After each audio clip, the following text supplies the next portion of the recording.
വിശദമായ വാർത്തകൾ നോക്കാം. വടകര മണ്ഡലത്തിൽ പി ജയരാജന്റെ പ്രചാരണം ആവേശകരമായി മുന്നേറുകയാണ്. പി വി കുട്ടൻ ചേരുന്നു. കുട്ടൻ, എല്ലാ രീതിയിലും പ്രചരണം ചൂടുപിടിച്ചിരിക്കുന്നു, അവസാന ഘട്ടത്തിലേക്ക് എത്തി നിൽക്കുകയാണ്. ഏത് രീതിയിലാണ് പി ജയരാജന്റെ പ്രചരണം മുൻപോട്ട് പോകുന്നത്? നൂറുകണക്കിന് ഇരുചക്ര വാഹനങ്ങളുടെ അകമ്പടിയോടുകൂടിയാണ് വടകരയിലെ LDF സ്ഥാനാർത്ഥി പി ജയരാജന്റെ റോഡ് ഷോ നടക്കുന്നത്. ഇപ്പോൾ റോഡ് ഷോ തലശ്ശേരിയിലൂടെയാണ് പോകുന്നത്. നമുക്ക് ദൃശ്യങ്ങളിൽ കാണാം, നിരവധി ആയിരക്കണക്കിന് ചെറുപ്പക്കാരാണ് ഇരുചക്ര വാഹനങ്ങളിൽ തങ്ങളുടെ പ്രിയപ്പെട്ട സ്ഥാനാർത്ഥിയെ അനുഗമിച്ചുകൊണ്ട് പോയിക്കൊണ്ടിരിക്കുന്നത്. നാടിന്റെ നാനാഭാഗത്തു നിന്നുള്ള യുവത മുഴുവൻ പി ജയരാജന്റെ പിറകിൽ അണിനിരക്കുന്ന ദൃശ്യങ്ങളാണ് നാം ഇപ്പോൾ കണ്ടുകൊണ്ടിരിക്കുന്നത്. ചുവന്ന ചെങ്കൊടികളുമേന്തി പി ജയരാജന്റെ ഫോട്ടോ പതിച്ച വലിയ ബാനറുകൾ, പ്ലക്കാർഡുകളുമൊക്കെ ഏന്തിക്കൊണ്ടാണ് ഇപ്പോൾ ഏതാണ്ട് ആയിരക്കണക്കിന് ചെറുപ്പക്കാർ തന്നെ ഈ റോഡ് ഷോയിൽ അണിനിരക്കുന്നുണ്ട്. തലശ്ശേരിയിൽ നിന്ന് ആരംഭിച്ച റോഡ് ഷോ വിവിധ മണ്ഡലങ്ങൾ, വിവിധ നിയോജക മണ്ഡലങ്ങൾ, വടകരയുടെ വിവിധ നിയോജക മണ്ഡലങ്ങൾ കവർ ചെയ്തുകൊണ്ടാണ് സഞ്ചരിക്കുക. രാവിലെ 9 മണിക്ക് തന്നെ റോഡ് ഷോ ആരംഭിച്ചിരിക്കുകയാണ്. നമുക്ക് ദൃശ്യങ്ങളിൽ കാണാം, നിരവധി പേരാണ് ഈ റോഡ് ഷോയിൽ ഇരുചക്ര വാഹനങ്ങളിൽ അണിനിരന്നിരിക്കുന്നത്. തങ്ങളുടെ പ്രിയപ്പെട്ട സ്ഥാനാർത്ഥിയുടെ ഫോട്ടോയും ചിഹ്നവും ഒക്കെ ആലേഖനം ചെയ്ത പോസ്റ്ററുകൾ, ബാനറുകളൊക്കെ കൊണ്ടാണ് യുവാക്കൾ മുഴുവൻ ഈ റോഡ് ഷോയിൽ അണിചേരുന്നത്. ഇത് ഏതാണ്ട് തുടക്ക കേന്ദ്രം മാത്രമാണ്, തലശ്ശേരിയിലെ തുടക്ക കേന്ദ്രമാണിത്.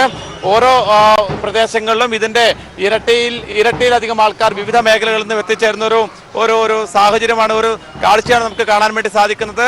കൂത്തുപറമ്പിൽ നിന്നും വടകര തലശ്ശേരിയിൽ നിന്നും കൂത്തുപറമ്പിലേക്കാണ് ഈ റോഡ് ഷോ നീങ്ങുന്നത്. അതിനുശേഷം വിവിധ മണ്ഡലങ്ങൾ ചുറ്റിക്കൊണ്ടാണ് വടകരയിലേക്ക് എത്തുക. കുട്ടനാണ് വടകരയിലെ വിവരങ്ങൾ നൽകിയത്. ഇപ്പോൾ മലബാർ മേഖലയിലെ വിവരങ്ങളുമായി ജോഷില ചേരുകയാണ്. ജോഷില, മലബാർ മേഖലയിൽ ആവേശ തിരികൊളുത്തി അണികൾ എല്ലാ രീതിയിലും പ്രചരണത്തിന്റെ അവസാന ഘട്ടത്തിലേക്ക് സ്ഥാനാർത്ഥിക്കൊപ്പം എത്തുകയാണ് എന്ന് മനസ്സിലാക്കാൻ സാധിക്കുന്നു. എങ്ങനെയാണ് ഇപ്പോൾ അവിടെ പ്രചരണം മുൻപോട്ട് പോകുന്നത്?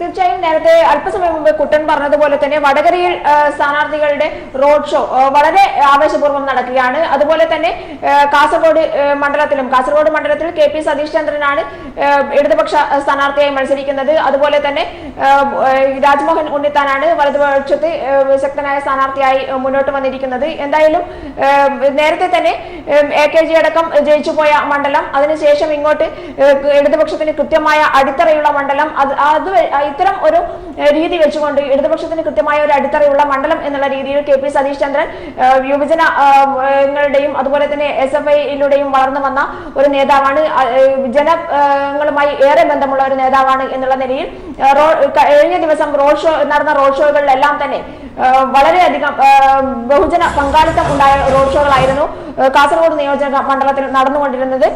മാത്രമല്ല ഇതിലെ ഏറ്റവും പ്രത്യേകത എന്നുള്ളത് രക്തസാക്ഷി കുടുംബങ്ങൾ ഏറെയുള്ള ഒരു മണ്ഡലം കൂടിയാണ് കാസർഗോഡ് മണ്ഡലം. കാസർഗോഡ് ചീമേനി രക്തസാക്ഷികളുടെ നാട്, അതുപോലെ തന്നെ മറ്റ് എല്ലാ ജന്മി നാടുവാഴിത്തത്തിനെതിരെ നടന്ന സമരങ്ങൾ, കർഷക സമരങ്ങൾ, ഇതിന്റെയൊക്കെ അടിത്തറയുള്ള ഒരു മണ്ണ് കൂടിയാണ് കരിവള്ളൂരും അതുപോലെ തന്നെ കയ്യൂരുമൊക്കെ.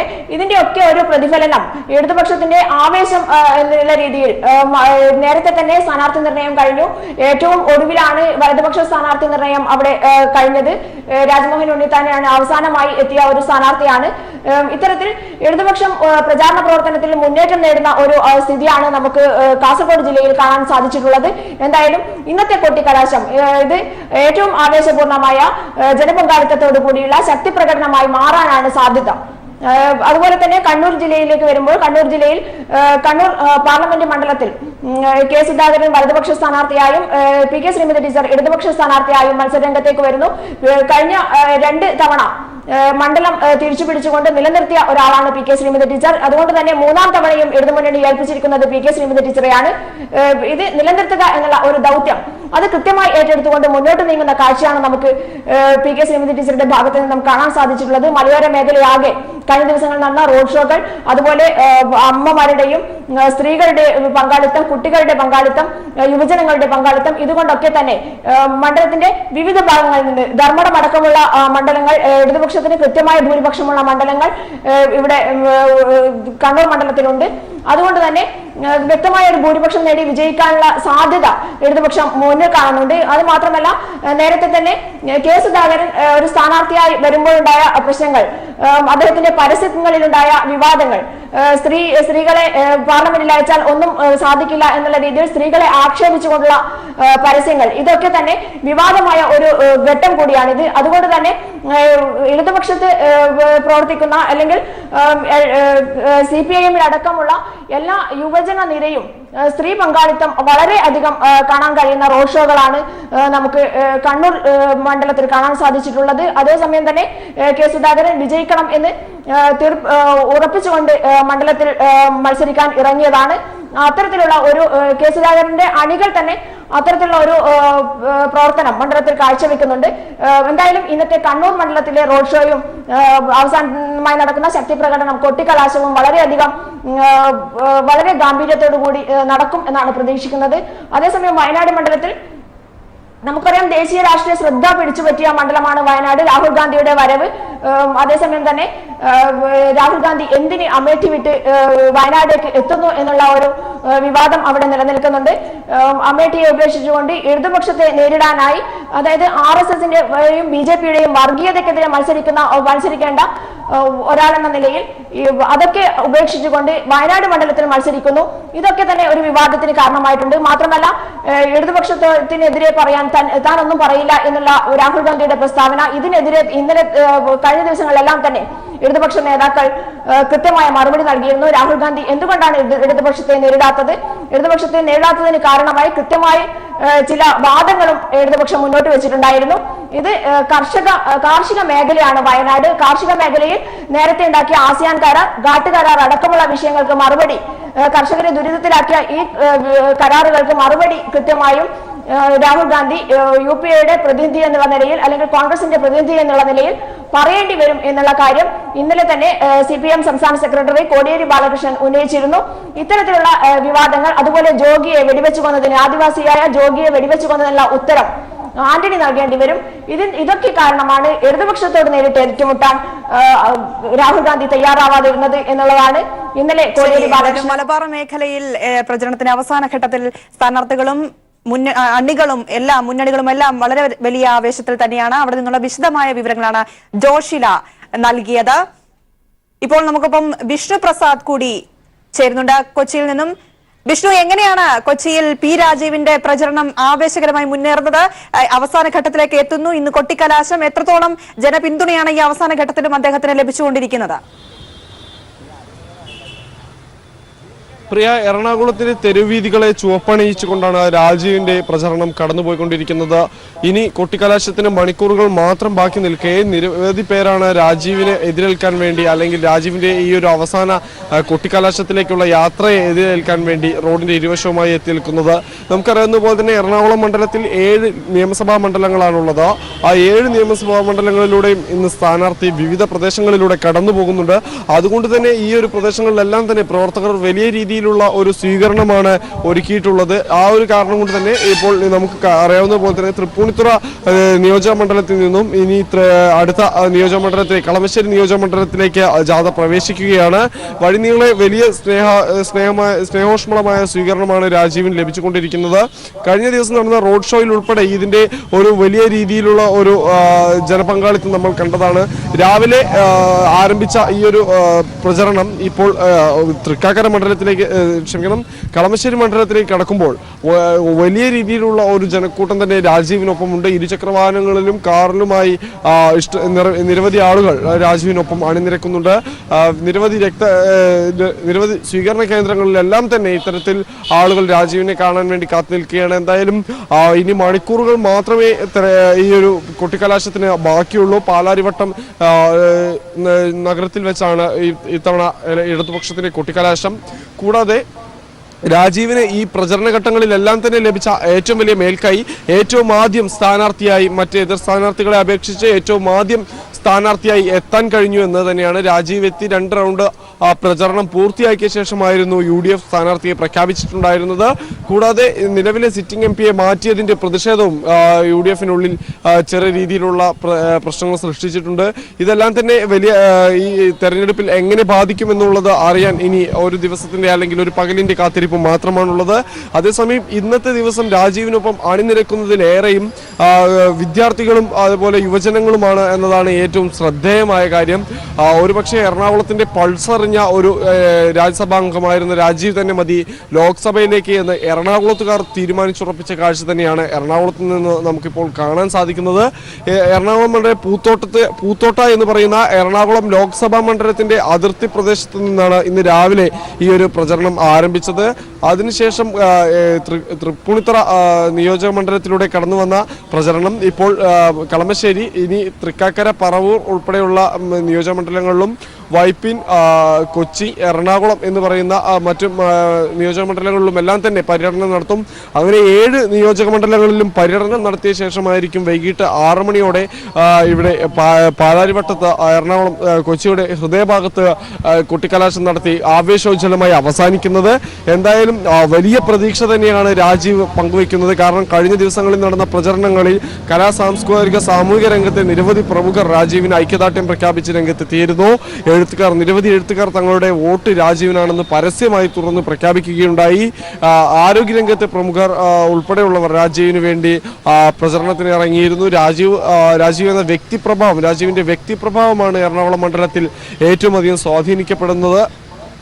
കൂടാതെ പാലിയേറ്റീവ് കെയർ രംഗത്തും അതുപോലെ ജൈവ കാർഷിക രംഗത്തും എല്ലാം തന്നെ രാജീവ് വഹിച്ച പങ്ക് അത് എറണാകുളത്തുകാർ ഇനിയും മറന്നിട്ടില്ല എന്നതിൻ്റെ സൂചന കൂടിയാണ് ഇപ്പോൾ ഈ ഒരു പ്രചരണത്തിലുടനീളം ലഭിച്ചുകൊണ്ടിരിക്കുന്നത്. വലിയ ജനപങ്കാളിത്തം, രാഷ്ട്രീയത്തിനുമപ്പുറം ആളുകൾ രാജീവിന് വേണ്ടിയാണ് ഇപ്പോൾ വഴിയോരങ്ങളിൽ കാത്തു നിൽക്കുന്നത്. രാജീവിന് സ്വീകരണം ഒരുക്കുന്നതിൽ രാഷ്ട്രീയത്തിനുമപ്പുറമുള്ള സാധാരണക്കാരുണ്ട്, ഒരുപാട് വീട്ടമ്മമാരുണ്ട്. അങ്ങനെ നിരവധി പേരാണ് രാജീവിൻ്റെ ഈ കൊട്ടിക്കലാശത്തിലേക്കുള്ള യാത്രയിൽ കൂടെ അനുഗമിക്കുന്നത്. എന്തായാലും ഇനി മണിക്കൂറുകൾ കൂടി മാത്രമേ ബാക്കിയുള്ളൂ.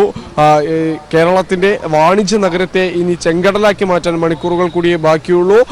ഇന്ന് വൈകിട്ട് പാലാരിവട്ടത്ത് വെച്ച് ഈ ഒരു കൊട്ടിക്കലാശം നടക്കുന്നതോടുകൂടെ പോളിംഗ് ബൂത്തിലേക്ക് എറണാകുളം എത്തുമ്പോൾ രാജീവിന് മാത്രമായിരിക്കും വലിയ രീതിയിലുള്ള ഒരു പിന്തുണ. ഇത്ര പിന്തുണ മറ്റ് എതിർ സ്ഥാനാർത്ഥികൾക്ക് കൂടി ലഭിച്ചിട്ടില്ല.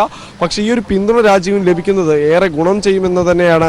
കാരണം ഇപ്പോൾ ഈ ഒരു പ്രകടനത്തിലുടനീളം കാണാൻ സാധിക്കുന്നത് രാജീവ് മറ്റ് സ്ഥാനാർത്ഥികളെക്കാൾ എത്രയോ മെച്ചപ്പെട്ട രീതിയിൽ അല്ലെങ്കിൽ എത്രയോ അധികം ആളുകളെ ഉൾക്കൊള്ളിച്ചുകൊണ്ടുള്ള രാജീവിന്റെ പ്രകടനമാണ് ഇപ്പോൾ കടന്നുപോയിക്കൊണ്ടിരിക്കുന്നത്. മറ്റ് സ്ഥാനാർത്ഥികൾ പലയിടത്തും ശുഷ്കമായ രീതിയിലാണ് പ്രചരണം പോയിക്കൊണ്ടിരിക്കുന്നത്, പലയിടങ്ങളിലും മുറിഞ്ഞു പോകുന്നു. എന്നിരുന്നാൽ തന്നെയും രാജീവിന് ഓരോ മണ്ഡലത്തിലും കൂടുതൽ ആളുകളാണ് ഇതിലേക്ക് വരുന്നത്. അതുകൊണ്ട് തന്നെ ഇതിൽ നിന്ന് കൊഴിഞ്ഞു പോക്കില്ല, പകരം കൂടുതൽ ആളുകൾ ഈ ഒരു റാലിയിലേക്ക് വന്നു ചേരുകയാണ്. അത് ഒരുപക്ഷെ എനിക്ക് തോന്നുന്നു സംഘാടകർക്ക് നിയന്ത്രിക്കാൻ കഴിയുന്നതിലും അപ്പുറമായി മാറിയേക്കാം എന്നൊരു സ്ഥിതിവിശേഷം കൂടിയുണ്ട്.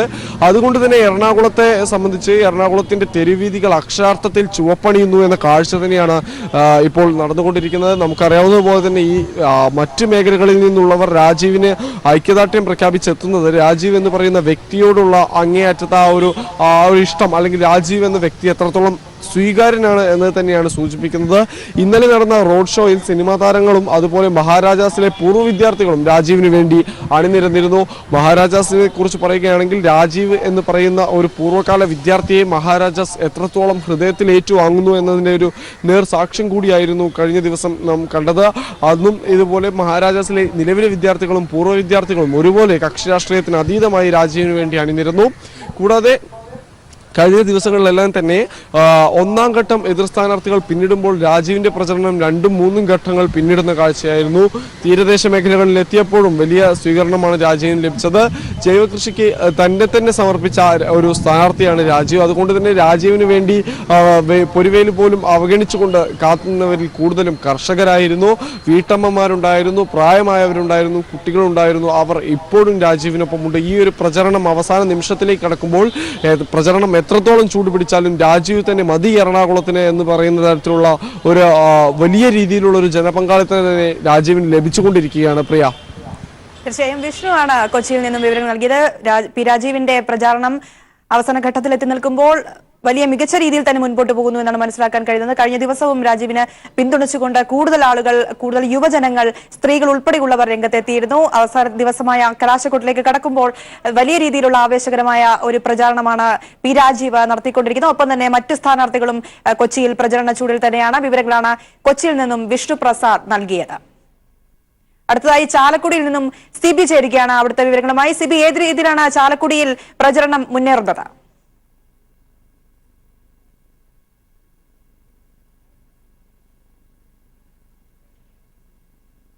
ക്ഷമിക്കണം, ഉമേഷ് ആണ് ചേരുന്നത്.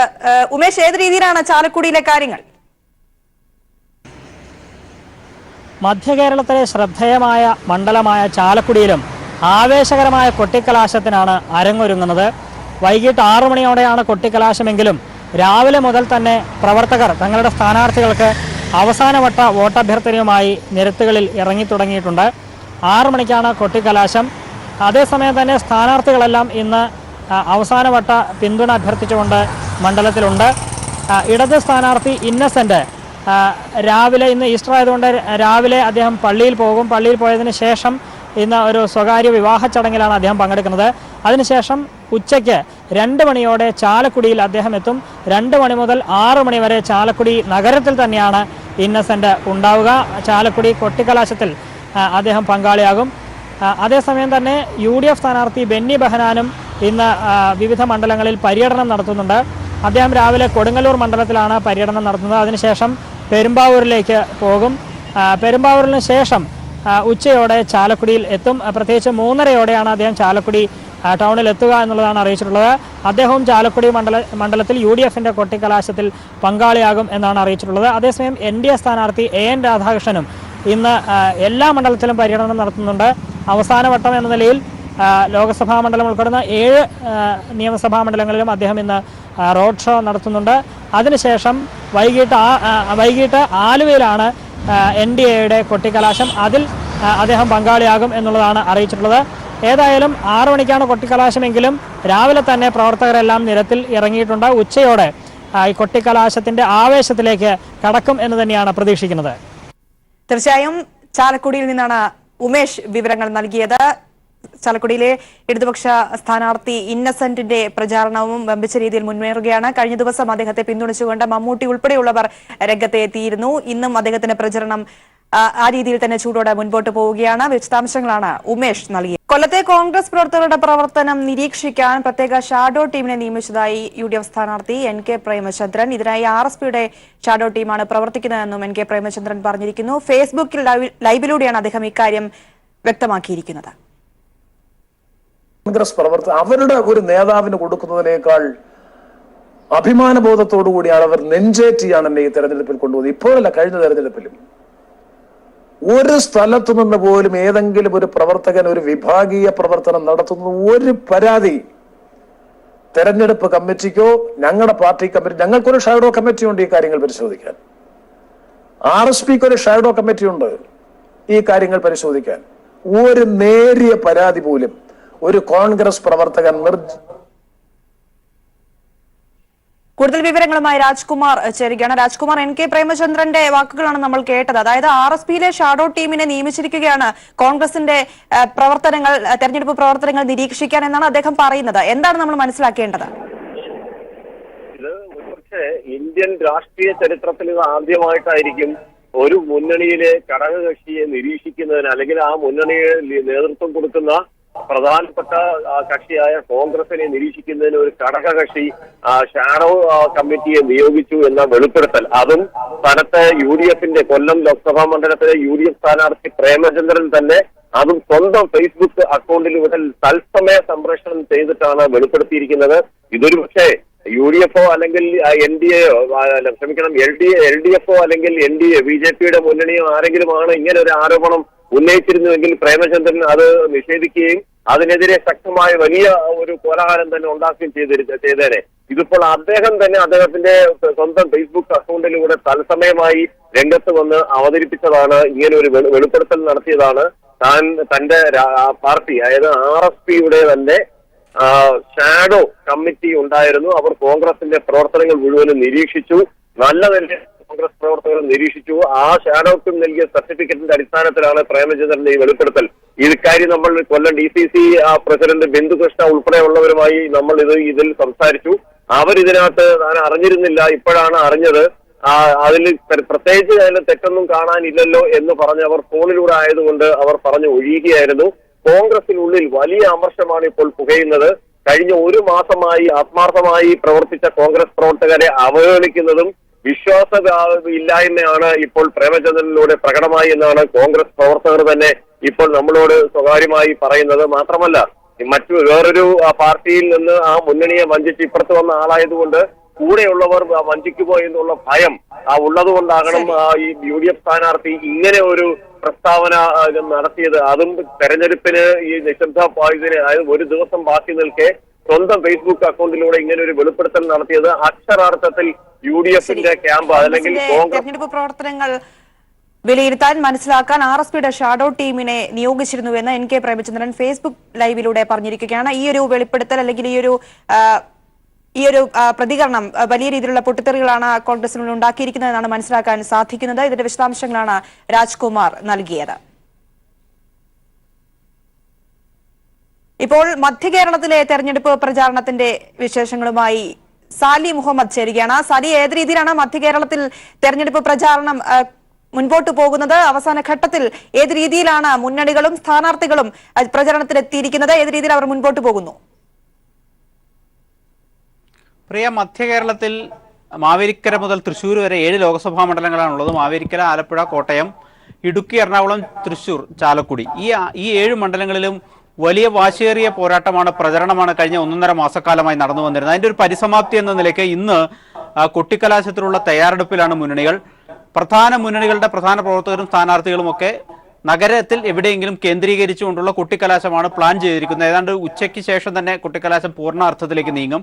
ഇപ്പോൾ ചില സ്ഥാനാർത്ഥികൾ റോഡ് ഷോയും മറ്റുമായി മുന്നോട്ട് പോയിക്കൊണ്ടിരിക്കുകയാണ്. ഏതായാലും പ്രധാനപ്പെട്ട പ്രശ്നം ഈ വിവിധ രാഷ്ട്രീയ പാർട്ടികളുടെ മുന്നണികളുടെയൊക്കെ പ്രവർത്തകർ നഗരങ്ങളിൽ കേന്ദ്രീകരിക്കുമ്പോൾ ഉണ്ടാകുന്ന സംഘർഷ സാധ്യത കണക്കിലെടുത്ത് പോലീസ് ചില മുൻകരുതലുകൾ എടുത്തിട്ടുണ്ട്. അതായത് ചില കേന്ദ്രങ്ങൾ ഓരോ സ്ഥാനാർത്ഥിക്കും മുന്നണിക്കുമായി തീരുമാനിച്ച് നൽകിയിട്ടുണ്ട്. ഇപ്പോൾ എറണാകുളത്താണെങ്കിൽ എറണാകുളം ലോക്സഭാ മണ്ഡലത്തിൽ ഇടത് സ്ഥാനാർത്ഥി P. രാജീവിന്റെ കൊട്ടിക്കലാശം പാലാരിവട്ടത്താണ് നിശ്ചയിച്ചിരിക്കുന്നത്.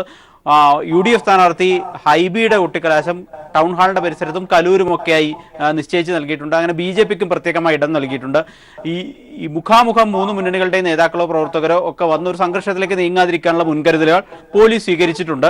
അതിനോട് പൂർണ്ണമായി ഈ മുന്നണികളും രാഷ്ട്രീയ നേതൃത്വവും സഹകരിക്കുന്നുണ്ട് എന്നുള്ളതാണ് നല്ല കാര്യം. ഒപ്പം തന്നെ കോട്ടയത്തും സമാനമായ സ്ഥിതിയിൽ കോട്ടയത്ത് സെൻട്രൽ ജംഗ്ഷന്റെ 3 ഇടങ്ങളിലായി പഴയ പോലീസ് സ്റ്റേഷൻ മൈതാനം, പഴയ പ്രസ് ക്ലബിന്റെ മുൻവശം, ജോസ്കോ ജ്വല്ലറിയുടെ മുൻവശം, അങ്ങനെ 3 ഇടങ്ങളിലായി കേന്ദ്രീകരിക്കാനാണ് 3 മുന്നണികളോടും പോലീസ് നിർദ്ദേശിച്ചിരിക്കുന്നത്. സമാന സ്ഥിതി തന്നെയാണ്. ഇപ്പോൾ ചാലക്കുടിയിലാണെങ്കിലും ബെന്നി ബെഹനാനും ഇന്നസെന്റും 2 മുന്നണികളിലും ഒരിടത്ത് തന്നെ കേന്ദ്രീകരിക്കുമെന്നാണ് അറിയിച്ചിരിക്കുന്നത്. അതിന് ചാലക്കുടി നഗരം തന്നെ 2 സ്ഥലത്തായി നിൽക്കാൻ ഇവരോട് നിർദ്ദേശിച്ചിട്ടുണ്ട്. അപ്പൊ ചുരുക്കത്തിൽ സമാധാനപരമായി സൗഹാർദ്ദപരമായി കഴിഞ്ഞ 1.5 മാസക്കാലമായി മുന്നോട്ട് പോയിക്കൊണ്ടിരുന്ന തെരഞ്ഞെടുപ്പ് പ്രചരണം അതിന്റെ അന്തിമഘട്ടത്തിലേക്ക് കൊട്ടിക്കലാശത്തേക്ക് നീങ്ങുമ്പോഴും അത് സമാധാനപരമായും സൗഹൃദപരമായി അവസാനിക്കണം എന്ന് രാഷ്ട്രീയ പാർട്ടികൾക്ക് നിർബന്ധമുണ്ട്. വ്യക്തമാണ് സാലി. മധ്യ കേരളത്തിൽ നിന്നുള്ള വിവരങ്ങളാണ് സാലി മുഹമ്മദ് നൽകിയത്. കേരളം മറ്റന്നാൾ പോളിംഗ് ബൂത്തിലേക്ക് എത്തുകയാണ്. പരസ്യ പ്രചാരണത്തിന് ഇന്ന് കൊട്ടിക്കലാശം. അവസാന നിമിഷത്തെ പ്രചാരണം സജീവമാക്കി സ്ഥാനാർത്ഥികൾ. തിരുവനന്തപുരം മണ്ഡലത്തിലെ വിവരങ്ങളുമായി ഷീജ ചേരുകയാണ്. ഷീജയുടെ റിപ്പോർട്ടിലേക്ക്.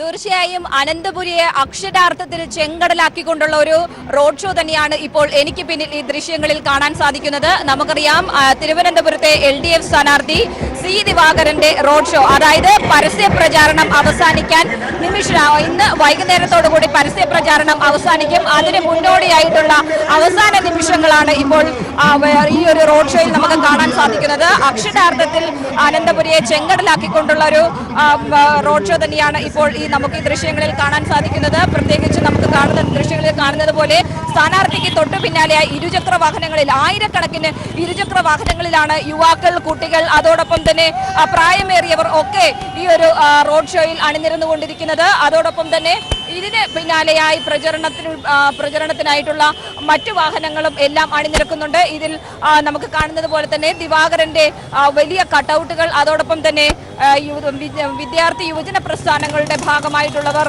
കുട്ടികൾ എല്ലാവരും ഈ ഒരു റോഡ് ഷോയുടെ ഭാഗമാകുന്നു. ഇത് LDFന്റെ ഒരു വലിയ ശക്തി പ്രകടനം തന്നെയാണ് ഇതിലൂടെ കാണാൻ സാധിക്കുന്നത്. ഏതായാലും ആ രീതിയിൽ തിരുവനന്തപുരത്ത് വിജയം സുനിശ്ചിതമാക്കുക, ഉറപ്പിക്കുക, അത് തന്നെയാണ് ഈ ഒരു റോഡ് ഷോയിലൂടെ ലക്ഷ്യം വെക്കുന്നത്. കാരണം അത് തന്നെയാണ് നമുക്കിപ്പോൾ ഈ ഒരു റോഡ് ഷോയിലൂടെ കാണാൻ സാധിക്കുന്നത്. പ്രത്യേകിച്ചും നമുക്ക് ഇപ്പോൾ ഈ ദൃശ്യങ്ങളിൽ നിന്ന് കാണുന്നത് പോലെ ഇതിന്റെ അവസാന ദിവസമാണ്, പരസ്യ പ്രചാരണത്തിന്റെ അവസാന ദിവസമാണ് എന്നുള്ളത് കൊണ്ട് തന്നെ ആ രീതിയിൽ ശക്തമായ ഒരു പ്രചരണം അത് തന്നെയാണ് നമുക്കിപ്പോൾ ഇവിടെ കാണാൻ സാധിക്കുന്നത്. അക്ഷരാർത്ഥത്തിൽ അനന്തപുരി ചെങ്കടലായി മാറിക്കഴിഞ്ഞു എന്നുള്ളതിൽ സംശയമില്ല. ഇപ്പോൾ മുഖ്യമന്ത്രി പിണറായി വിജയൻ കണ്ണൂരിൽ സംസാരിക്കുന്നു. അതിലേക്ക് പ്രസ് ക്ലബിന് ഇവിടെ ഒരു 2 സെന്റ് സ്ഥലം, പോലീസ് ഡിപ്പാർട്ട്മെന്റിന്റെ കീഴിലെ 2 സെന്റ് സ്ഥലം അത് അനുവദിച്ചു തന്നുള്ള ഒരു നന്ദി അറിയിക്കാനുള്ള പ്രസ് ക്ലബിന്റെയും യൂണിയന്റെയും കടപ്പാട് അദ്ദേഹത്തെ നേരിട്ട് അറിയിക്കാനുള്ള അവസരമായി ഇതിൽ ഉപയോഗിക്കുകയാണ്. കഴിഞ്ഞ UDF സർക്കാരിന്റെ കാലത്ത് അവസാന മന്ത്രിസഭ യോഗത്തിൽ തീരുമാനമായിരുന്നു അത്. ആ തീരുമാനങ്ങളൊക്കെ റിവ്യൂ ചെയ്യാൻ പുതിയ സർക്കാർ തീരുമാനിച്ചപ്പോൾ ആ ഫയൽ ബന്ധപ്പെട്ട മുന്നിൽ വന്നപ്പോൾ അതിന്റെ ന്യായം മനസ്സിലാക്കുകയും മുഖ്യമന്ത്രി അതിൽ ഇടപെടുകയും വളരെ വേഗത്തിൽ തന്നെ നമുക്കത് അതിന്റെ നടപടികൾ പൂർത്തിയാക്കി ഉത്തരവ് ഇറങ്ങുകയും ചെയ്തു. നമ്മുടെ നാട് എല്ലാ കാലവും ഉയർത്തിപ്പിടിക്കുന്ന രാഷ്ട്രീയ മൂല്യങ്ങളുണ്ട്. ആ രാഷ്ട്രീയ മൂല്യങ്ങൾ തകർക്കുന്ന സമീപനം ഈ തെരഞ്ഞെടുപ്പിൽ പ്രചരണ രംഗത്ത് വ്യാപകമായിരുന്നു എന്നതാണ് വസ്തുത. ഇവിടെ താൽക്കാലികമായ നേട്ടമുദ്ദേശിച്ച് നമ്മുടെ മതനിരപേക്ഷ മൂല്യങ്ങൾക്ക് പോറലേൽപ്പിക്കാൻ തയ്യാറായാൽ അത് വലിയ തോതിലുള്ള ആപത്താണ് ഭാവിയിൽ ഉണ്ടാക്കുക എന്നത് നാം ഉൾക്കൊള്ളേണ്ടതായിട്ടുണ്ട്. ഇവിടെയാണെങ്കിൽ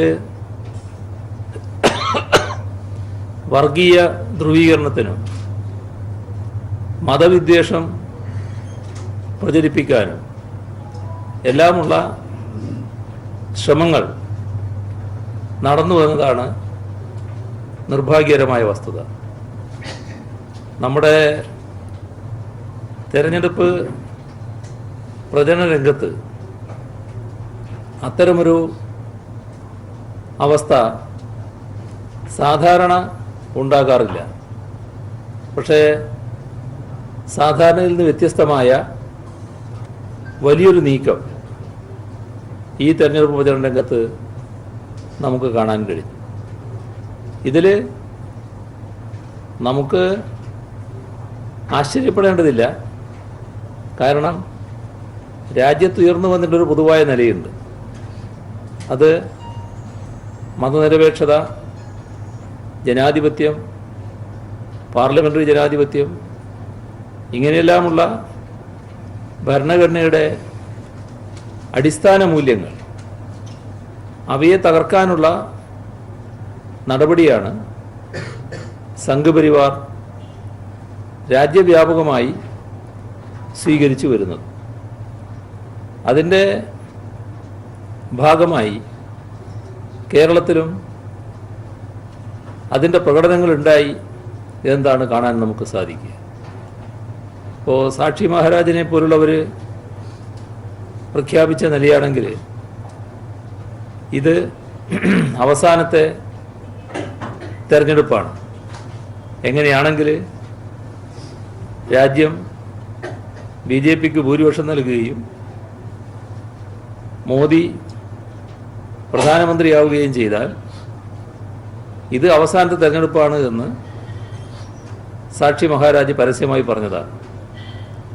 അത് കാണിക്കുന്നത് നമ്മുടെ പാർലമെൻ്ററി ജനാധിപത്യ സംവിധാനം ഇല്ലാതാക്കുന്നതിന് RSSന്റെ ആസൂത്രണങ്ങൾ നടക്കുന്നു എന്നതാണ്. ഇത് നാം ഗൗരവമായി കാണേണ്ട ഒന്നാണ്. മറ്റൊന്ന്, നമ്മുടെ കേരളത്തിൽ ഈ ഘട്ടത്തിൽ ഈ തെരഞ്ഞെടുപ്പുമായി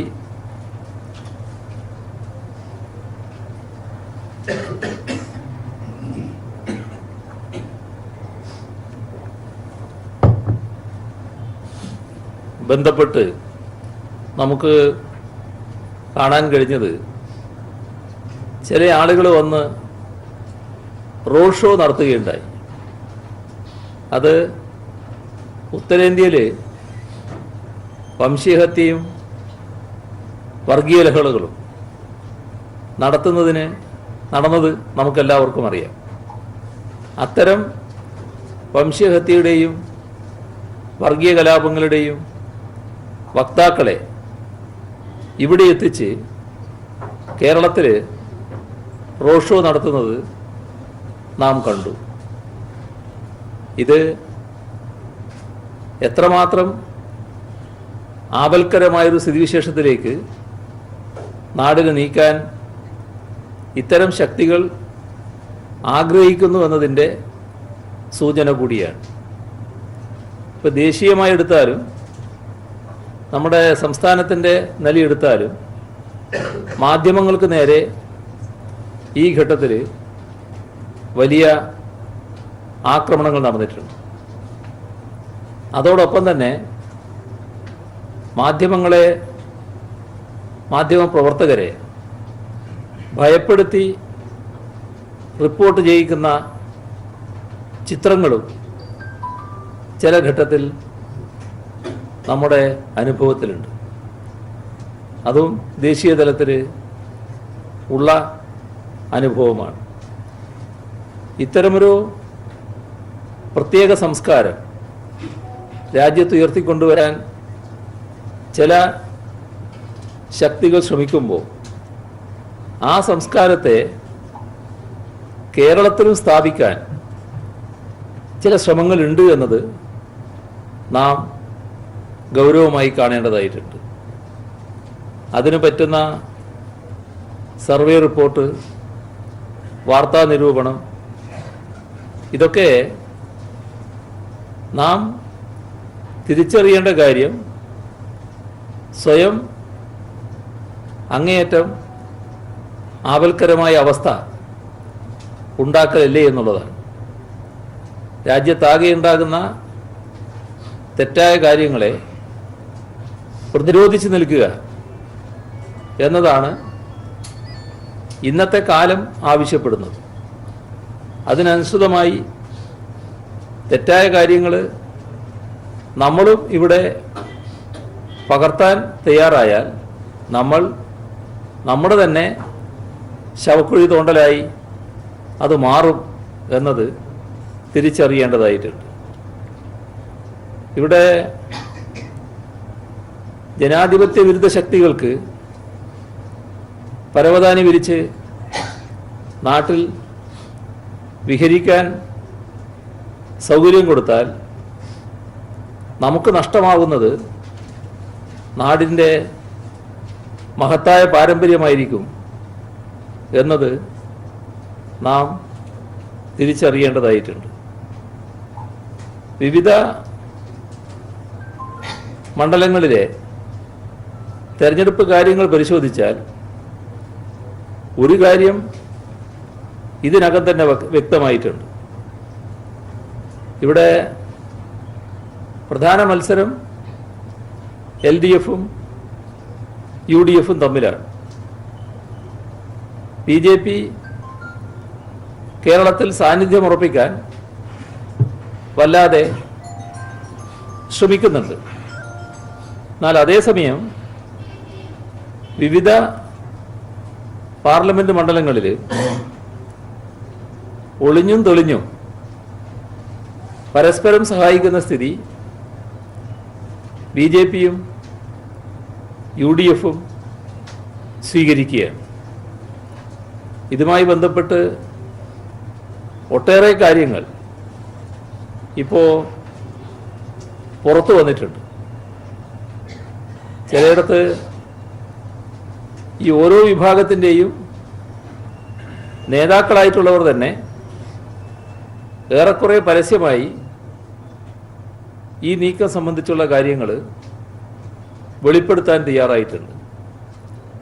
ഇതിൻ്റെ ഭാഗമായി സഹായം സ്വീകരിക്കുന്ന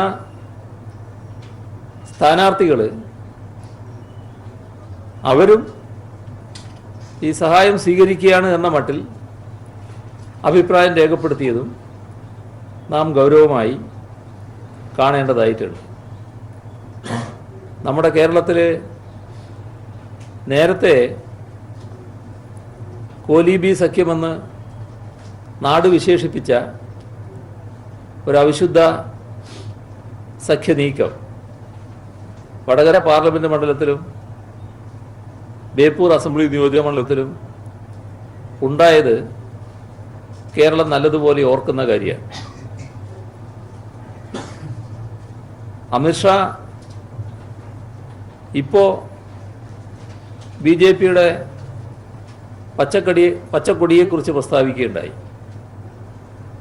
ആ കാലത്തും ലീഗിന് അതേ പച്ചക്കൊടി തന്നെയായിരുന്നു.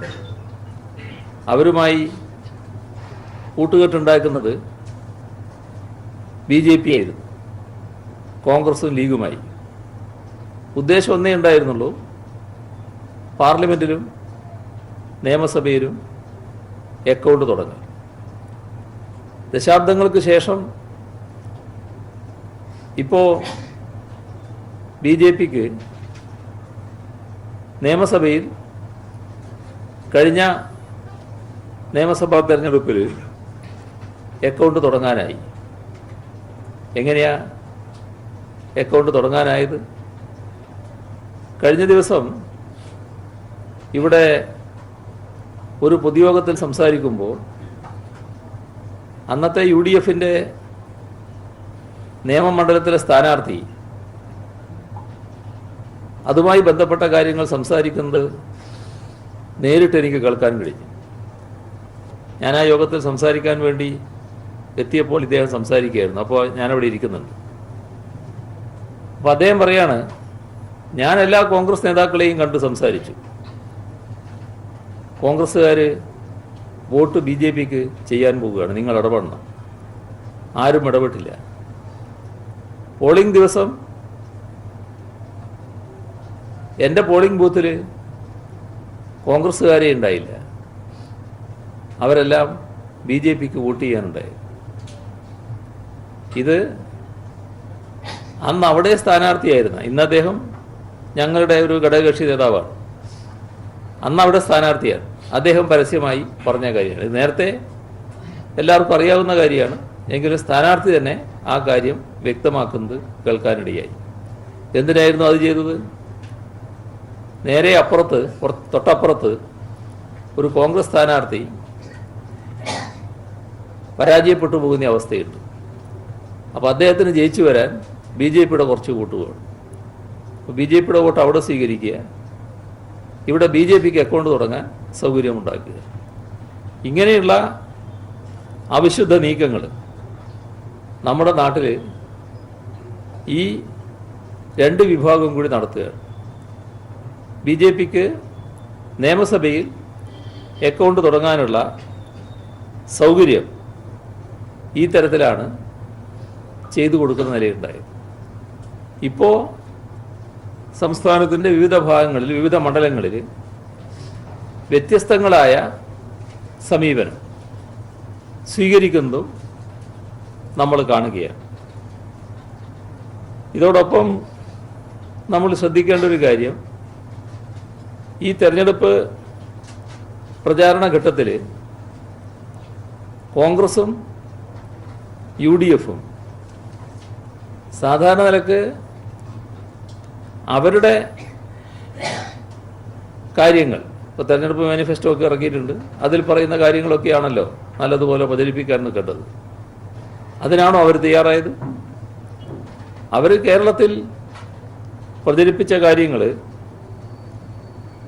കേരളത്തിലെ സർക്കാരിനെ പറ്റി ഏതെങ്കിലും തരത്തിൽ അവമതിപ്പുണ്ടാക്കാൻ കഴിയുമോ എന്ന് നോക്കാനാണ്. പക്ഷെ അതിനുതകുന്ന ഒന്നും നാട്ടുകാർ സ്വീകരിക്കത്തക്ക നിലയിൽ പറയാനില്ലാത്തതുകൊണ്ട് നേരത്തെ പറഞ്ഞ് മുനയൊടിഞ്ഞു പോയ ഒരു പ്രശ്നം വീണ്ടും അവരെടുത്ത് ഉന്നയിച്ചു. അതാണ് പ്രളയ ദുരിതത്തെ തെറ്റായി ചിത്രീകരിക്കൽ.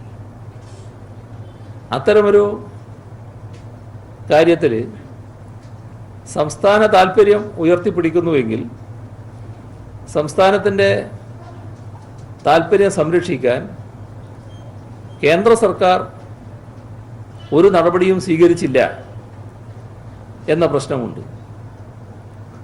നമുക്ക് സഹായങ്ങൾ നൽകുന്നതിൽ വല്ലാതെ മുഖം തിരിഞ്ഞു നിൽക്കുന്ന സമീപനമാണ് കേന്ദ്ര സർക്കാർ സ്വീകരിച്ചത്.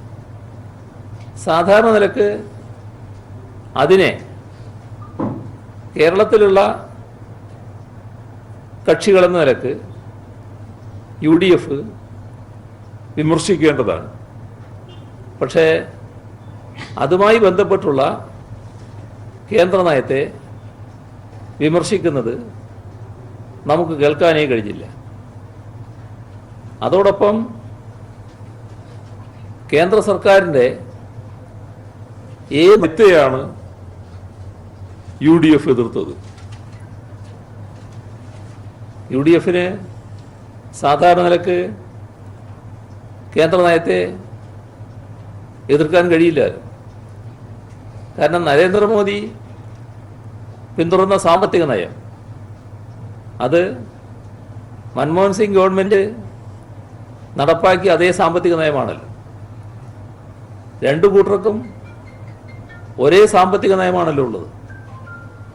അപ്പോൾ ഒരേ സാമ്പത്തിക നയമായതുകൊണ്ട് നരേന്ദ്രമോദിയുടെ ഗവൺമെൻറ് രാജ്യത്തെ തകർക്കും വിധം സ്വീകരിച്ച നയത്തെ എതിർക്കാനും വിമർശിക്കാനും തുറന്നു കാണിക്കാനും കോൺഗ്രസും UDFും തയ്യാറായില്ല എന്നതും നാം കാണേണ്ടതായിട്ടുണ്ട്. ഇവിടെ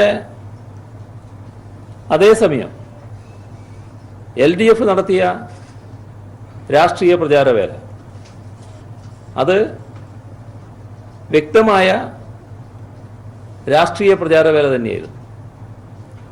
ഇടതുപക്ഷത്തിൻ്റെ നിലപാട് ആവർത്തിച്ച് വ്യക്തമാക്കിയിട്ടുണ്ട്. നമ്മുടെ രാജ്യത്തെ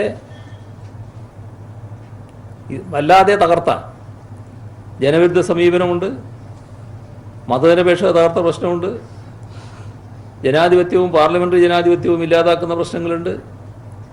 അങ്ങനെയുള്ള എല്ലാ കാര്യങ്ങളുടെയും അടിസ്ഥാനത്തിൽ BJP ഇനി നമ്മുടെ രാജ്യത്ത് അധികാരത്തിൽ വരാൻ പാടില്ല എന്ന നിലപാടാണ് LDF കൃത്യമായി പ്രചരിപ്പിച്ചത്. അപ്പോൾ LDF വ്യക്തമാക്കിയ കാര്യം BJP പരാജയപ്പെടും. അതോടൊപ്പം ഒരു മതനിരപേക്ഷ ഗവൺമെൻറ് അധികാരത്തിൽ വരണം. നല്ല നിലക്ക് ഇടതുപക്ഷത്തിൻ്റെ സാന്നിധ്യം പാർലമെൻറ്റിൽ വർദ്ധിപ്പിക്കാനാവണം. ഈ നയത്തിൻ്റെ അടിസ്ഥാനത്തിലുള്ള പ്രചാരവേലയാണ് ഇടതുപക്ഷ ജനാധിപത്യ മുന്നണി കേരളത്തിലാകെ നടത്തിയത്. ഇക്കാര്യത്തിൽ ഒരു കാര്യം ആവർത്തിച്ച് വ്യക്തമാക്കുകയുണ്ടായി. BJP പലവിധ പ്രലോഭനങ്ങളും അതോടൊപ്പം പണത്തിൻ്റെ സ്വാധീനവും എല്ലാം ഉപയോഗിച്ച് ആളുകളെ വശത്താക്കാനുള്ള ശ്രമമാണ് നടത്തുന്നത്. അത്തരത്തിലുള്ള പ്രലോഭനങ്ങൾക്കും പണത്തിൻ്റെ സ്വാധീനത്തിനും വഴങ്ങാത്തവരായിരിക്കണം പാർലമെൻറ്റിലെത്തുന്നത്. തങ്ങൾ അർപ്പിക്കുന്ന വിശ്വാസം കാത്തു സൂക്ഷിക്കുന്നവരെയായിരിക്കണം, വഞ്ചിക്കുന്നവരെ ആകരുത് പാർലമെന്റിലേക്ക് അയക്കുന്നത്. ഈ ഭാഗവും LDF തെരഞ്ഞെടുപ്പ് പ്രചാരണ യോഗത്തിൽ ഊന്നിപ്പറയുകയുണ്ടായി. ഇവിടെ നാം കാണേണ്ട കാര്യം തെരഞ്ഞെടുപ്പിന് ശേഷമുള്ള പൊതു സാഹചര്യം വെച്ചാണ് ഗവൺമെൻറ് ഏത് എന്നൊക്കെ തീരുമാനിക്കുന്ന നിലയുണ്ടാവുക. ഒരു കാര്യം ഉറപ്പാകുന്നു, ഇന്നത്തെ രാജ്യത്തെ സാഹചര്യത്തിൽ BJP പരാജയപ്പെടും. BJPയുടെ ഗവൺമെൻറ് തുടർച്ചയുണ്ടാവില്ല. പക്ഷേ തെരഞ്ഞെടുപ്പിന് ശേഷം രൂപം കൊള്ളുന്ന ഗവൺമെൻറ് ഏത് തരത്തിലുള്ള ഗവൺമെൻറ് എന്നത് ആ സാഹചര്യത്തെ അടിസ്ഥാനപ്പെടുത്തി തീരുമാനിക്കാനാകുന്നതാണ്. ഇവിടെ തെരഞ്ഞെടുപ്പിന് ശേഷം വരുന്ന ഏറ്റവും വലിയ ഒറ്റക്കക്ഷിയുടെ നേതാവ് പ്രധാനമന്ത്രിയാവുക എന്നത് നമ്മുടെ രാജ്യത്ത് ചില ഘട്ടങ്ങളിൽ ഉണ്ടായിട്ടില്ല എന്നതും നാം ഓർക്കേണ്ടതാണ്. ഇപ്പോൾ നമ്മുടെ പഴയ അനുഭവം എടുത്താൽ VP സിംഗിൻ്റെ കാര്യം എടുത്താലും അതേപോലെ തന്നെ ദേവഗൗഡയുടെ നിലയെടുത്താലും അവരൊന്നും രാജ്യത്തെ ഏറ്റവും വലിയ ഒറ്റക്കക്ഷിയുടെ നേതാവെന്ന നിലക്ക് തെരഞ്ഞെടുപ്പിന് ശേഷം പ്രധാനമന്ത്രിയായതല്ല. അപ്പോൾ തെരഞ്ഞെടുപ്പിന് ശേഷമുള്ള ജനാധിപത്യ മതനിരപേക്ഷ കക്ഷികളുണ്ട്. വിവിധ സംസ്ഥാനങ്ങളിൽ നിന്ന് തിരഞ്ഞെടുക്കപ്പെടുന്ന കക്ഷികൾ. ആ ജനാധിപത്യ മതനിരപേക്ഷ കക്ഷികളുടെ യോജിപ്പ്, അതിൻ്റെ ഭാഗമായി ഗവൺമെൻറ് എങ്ങനെ വേണം എന്നത് ആ ചർച്ചയിലാണ് ഉരുത്തിരിഞ്ഞു വരിക. ഇവിടെ ഒരു കാര്യം നാം കേരള സംസ്ഥാനം എന്ന നിലക്ക് കാണേണ്ടതായിട്ടുണ്ട്. കേരളത്തിന് അർഹമായ സഹായം ലഭ്യമാവുക എന്താണ്? ഇത് പരിശോധിച്ചാൽ കേരളത്തിന് അർഹമായ സഹായം കോൺഗ്രസ് ഇരിക്കുന്ന കാലത്തും BJP ഇരിക്കുന്ന കാലത്തും ലഭിച്ചിട്ടില്ല എന്ന് കാണാൻ പറ്റും. ഒരു കാലമൊഴികെ, അത് 2004 മുതൽ 2009 വരെയുള്ള കാലമാണ്. അന്ന് ഇടതുപക്ഷം കൂടി പിന്തുണ നൽകിയ കാലമായതുകൊണ്ട് കേന്ദ്ര ഗവൺമെൻറ്റിൽ നിന്ന് ചില കാര്യങ്ങൾ നേടിയെടുക്കാൻ കേരളത്തിന് കഴിഞ്ഞിരുന്നു. എന്നാൽ മറ്റെല്ലാ കാലത്തും കേരളത്തിന് അർഹമായ രീതിയിലുള്ള സഹായവും വിഹിതവും ലഭിച്ചില്ല എന്നതാണ് നമ്മുടെ അനുഭവം. ഇവിടെ ഇപ്പോൾ നരേന്ദ്രമോദിയുടെ ഗവൺമെൻറ് എന്താണ് കേരളത്തോട് സ്വീകരിച്ച സമീപനമെന്ന് കാലവർഷക്കെടുതി തന്നെ എടുത്ത് പരിശോധിച്ചാൽ മതി. കാലവർഷക്കെടുതിയുടെ കാര്യത്തിൽ 39,000 കോടി രൂപയാണ് ഐക്യരാഷ്ട്രസഭ തന്നെ കണക്കാക്കിയ നഷ്ടം. നാമമാത്രമായ സഹായമാണ് നമുക്ക് നൽകിയത്. നമ്മളൊരു സ്പെഷ്യൽ പാക്കേജ് ചോദിച്ചു, ഒരു പൈസ സ്പെഷ്യൽ പാക്കേജായി അനുവദിച്ചില്ല. അതേസമയം ഈ കാലവർഷക്കെടുതിയുടെ പശ്ചാത്തലത്തിൽ നമ്മുടെ സംസ്ഥാനത്തിൻ്റെ വായ്പാ പരിധി ഉയർത്തിത്തരണം എന്നാവശ്യപ്പെട്ടു. അതും നിഷ്കരണം നിരസിക്കുകയാണ് ഉണ്ടായത്. ഇത് കേന്ദ്ര ഗവൺമെൻറ് ഏതൊരു സമീപനമാണ് കേരളത്തോട് സ്വീകരിക്കുന്നതെന്നാണ് കാണിക്കുന്നത്. നമ്മളെ സഹായിക്കാൻ മറ്റുള്ളവർ തയ്യാറായി.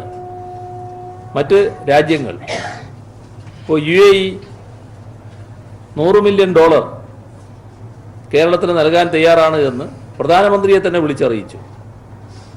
പക്ഷേ വേണ്ട എന്ന നിലപാടെടുത്തു. 700 കോടി രൂപ വേണ്ടെന്നാണ് വെച്ചത്. അതുമാത്രമല്ല, അന്ന് ആ സഹായം സ്വീകരിച്ചിരുന്നുവെങ്കിൽ അതുപോലെ പല രാജ്യങ്ങൾ നമ്മളെ സഹായിക്കാൻ തയ്യാറാകുമായിരുന്നു. പക്ഷെ അത് സമ്മതിച്ചില്ല. അതോടൊപ്പം തന്നെ നമ്മൾ പറഞ്ഞു മലയാളികൾ ലോകത്തിൻ്റെ പല ഭാഗങ്ങളിലുണ്ട്. ഞങ്ങൾ അവരെ പോയി കണ്ട് സഹായം അഭ്യർത്ഥിച്ച് സഹായം സ്വീകരിക്കാം. മന്ത്രിമാർക്ക് പോകാനുള്ള അനുമതി വേണം. മുഖ്യമന്ത്രിക്ക് മാത്രം അനുമതി തന്നു, മറ്റൊരു മന്ത്രിയെയും അനുവദിച്ചില്ല.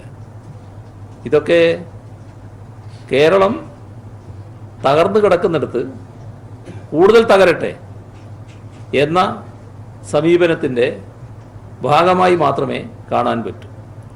അത്തരമൊരു മനോഭാവം അദ്ദേഹത്തിനുണ്ട് എന്നതാണ് ഇപ്പോൾ തെരഞ്ഞെടുപ്പിൻ്റെ പ്രചരണ ഘട്ടത്തിൽ ഏറ്റവും ഒടുവിൽ തിരുവനന്തപുരത്ത് അദ്ദേഹം വന്ന് നടത്തിയ പ്രസംഗം കാണിക്കുന്നത്. ഇവിടെ കേരളം എന്നത് കേരളത്തെക്കുറിച്ച് മറ്റുള്ളവരെല്ലാം പറയുന്ന കാര്യം നമ്മുടെ പ്രധാനമന്ത്രി മനസ്സിലാക്കിയിട്ടില്ല എന്നാണ് തോന്നുന്നത്. കേരളം ദൈവത്തിൻ്റെ സ്വന്തം നാട് എന്നാണല്ലോ പൊതുവെ അറിയപ്പെടുന്നത്. ഇവിടെ ദൈവനാമം ഉച്ചരിച്ചാൽ അവരുടെ പേരിൽ കേസെടുക്കും എന്നുവരെ പ്രധാനമന്ത്രി വന്ന് പറഞ്ഞത് കേരളത്തെ രാജ്യത്തിനു മുന്നിൽ അപകീർത്തിപ്പെടുത്തുക എന്ന ഉദ്ദേശത്തോടെ മാത്രമാണ്. വസ്തുതകൾ എല്ലാവർക്കും അറിയാം. അത്തരത്തിൽ ഒരാളെയും ദൈവനാമം ഉച്ചരിച്ചതിൻ്റെ പേരിൽ കേസെടുക്കുന്ന നടപടി കേരളത്തിൽ ഉണ്ടായിട്ടില്ല എന്നത്. പക്ഷേ RSSൻ്റെയും സംഘപരിവാറിൻ്റെയും ഒരു പ്രത്യേകതയുണ്ട്. നുണ പലവട്ടം ആവർത്തിച്ചാൽ അത് സത്യമാണെന്ന് ആളുകൾക്ക് തോന്നും എന്നൊരു തത്വമുണ്ടല്ലോ. അത് വലിയ തോതിൽ പ്രയോഗിക്കുന്നവരാണിവർ.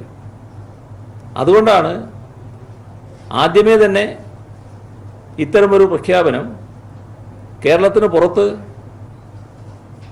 പ്രധാനമന്ത്രി നടത്തിയപ്പോൾ അത് നിഷേധിച്ചുകൊണ്ട് കേരളത്തിൽ നിന്ന് പ്രസ്താവന വന്നെങ്കിലും വീണ്ടും അതേ കാര്യം ആവർത്തിക്കുന്നത്.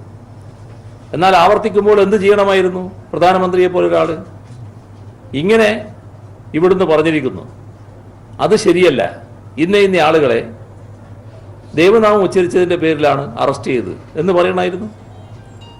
അങ്ങനെ ഒരു സംഭവം എടുത്ത് കാണിക്കാനില്ല. എല്ലാവരും കേസിൽപ്പെട്ടത് ആളുകളെ ആക്രമിച്ചതിലും ഭക്തരെ തടഞ്ഞതിലും വലിയ തോതിൽ ശബരിമലയിൽ സംഘർഷമുണ്ടാക്കാനും കലാപമുണ്ടാക്കാനും ശ്രമിച്ചതിൻ്റെയും ഭാഗമായിട്ടാണ്. അതാണെങ്കിൽ കൃത്യമായ തെളിവുകളുടെ അടിസ്ഥാനത്തിലാണ് അവർ ഇത്തരം ആക്രമണങ്ങൾ കാണിക്കുന്നതിൻ്റെ ദൃശ്യങ്ങളടക്കം നിലവിലുണ്ട് എന്നതിൻ്റെ അടിസ്ഥാനത്തിലാണ് പലരുടെയും പേരിൽ കേസുകൾ വന്നിട്ടുള്ളത്. അതിനെയാണ് മറ്റൊരു രീതിയിൽ വക്രീകരിക്കാൻ പ്രധാനമന്ത്രി അടക്കം ശ്രമിക്കുന്ന നിലയുണ്ടായത്. ഇവിടെ സംഘപരിവാർ സ്വീകരിക്കുന്ന നില, നമ്മുടെ നാട് എല്ലാ വിഭാഗം ആളുകൾക്കും അവരവരുടെ വിശ്വാസമനുസരിച്ച് ജീവിക്കുന്നതിന് പൂർണ്ണ സൗകര്യമൊരുക്കിയിട്ടുള്ള നാടാണ്.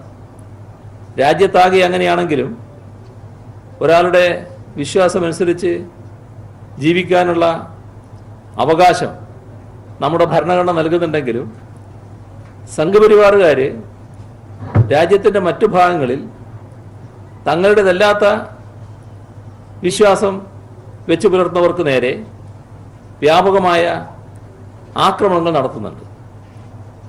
കേരളത്തിൽ ഏതെങ്കിലും ഒരു ആക്രമണം വിശ്വാസത്തിൻ്റെ ഭാഗമായി നടന്നിട്ടുണ്ടെങ്കിൽ അത് സംഘപരിവാറുകാർ തങ്ങളുടേതല്ലാത്ത വിശ്വാസം വെച്ചു പുലർത്തുന്നവർക്ക് നേരെ നടത്തിയ ആക്രമണങ്ങളാണ്. അത്തരം ആക്രമണങ്ങൾ സമ്മതിക്കുന്ന നില കേരളം സ്വീകരിക്കാറില്ല. കാരണം ആരും ഇവിടെ നിയമത്തിനതീതരല്ല. എല്ലാവരും നിയമവിധേയമായ കാര്യങ്ങൾ നടത്താൻ പാടുള്ളൂ. നിയമത്തിനതീതമായി പോയാൽ, നിയമവിരുദ്ധമായി കാര്യങ്ങൾ ചെയ്താൽ സ്വാഭാവികമായും നിയമത്തിൻ്റെ കരങ്ങൾ അവരുടെ നേരെ നീളും. അതാണ് കേരളത്തിൽ സംഭവിച്ചിട്ടുള്ളത്. അപ്പോൾ ഇത്തരത്തിലുള്ള വർഗീയ അജണ്ടകൾക്കെതിരെ ഇടതുപക്ഷം ശക്തമായ നിലപാടാണ് സ്വീകരിച്ചു വന്നിട്ടുള്ളത്. ഈ തെരഞ്ഞെടുപ്പിലും പ്രചാരവേലയിൽ ഇത്തരം കാര്യങ്ങൾ ഇടതുപക്ഷ ജനാധിപത്യ മുന്നണി ശക്തമായി തുറന്നു കാണിക്കുന്ന നില സ്വീകരിച്ചിട്ടുണ്ട്. നമ്മുടെ സംസ്ഥാനം രാജ്യത്തിൻ്റെ നിന്ന് വ്യത്യസ്തമായി ഒരു ബദൽ നയം നടപ്പാക്കാനാണ് ശ്രമിച്ചിട്ടുള്ളത്. ആ ബദൽ നയത്തിൻ്റെ ഭാഗമായി ഓരോ രംഗവും, നമ്മുടെ പൊതുമേഖല എടുത്താലും പൊതുവിദ്യാഭ്യാസ രംഗമെടുത്താലും ആരോഗ്യ രംഗമെടുത്താലും സാമൂഹ്യ സുരക്ഷാ പദ്ധതികൾ രംഗമെടുത്താലും എല്ലാ രംഗത്തും പ്രത്യേകതകൾ കാണാൻ നമുക്ക് കഴിയും. ഇതിൻ്റെ എല്ലാം ഭാഗമായി ഇടതുപക്ഷ ജനാധിപത്യ മുന്നണിയുടെ പ്രവർത്തനം, ഇടതുപക്ഷ ജനാധിപത്യ മുന്നണി നേതൃത്വം കൊടുക്കുന്ന ഗവൺമെൻറ്റിൻ്റെ ബദൽ നയത്തിൻ്റെ അടിസ്ഥാനത്തിലുള്ള പ്രവർത്തനം, ഇത് പൊതുവെ സ്വാഗതം ചെയ്യപ്പെട്ടിട്ടുണ്ട്. ഞങ്ങൾ കാണുന്നത് ഇതിൻ്റെ അടിസ്ഥാനത്തിൽ ഇടതുപക്ഷ സ്വാധീനം പാർലമെൻറ്റിൽ നല്ല രീതിയിൽ വർദ്ധിപ്പിക്കാനാകണം എന്ന് തന്നെയാണ്. നമ്മുടെ രാജ്യത്തിൻ്റെ മതനിരപേക്ഷത അത് നല്ല രീതിയിൽ സംസ്ഥാനത്ത് നിലനിർത്തിക്കൊണ്ടുപോവുക, ഇതിൽ നമ്മുടെ നവോത്ഥാന പാരമ്പര്യത്തിൻ്റെ മഹത്തായ അടിത്തറയിലാണ് കേരളീയ സമൂഹം നിൽക്കുന്നത്.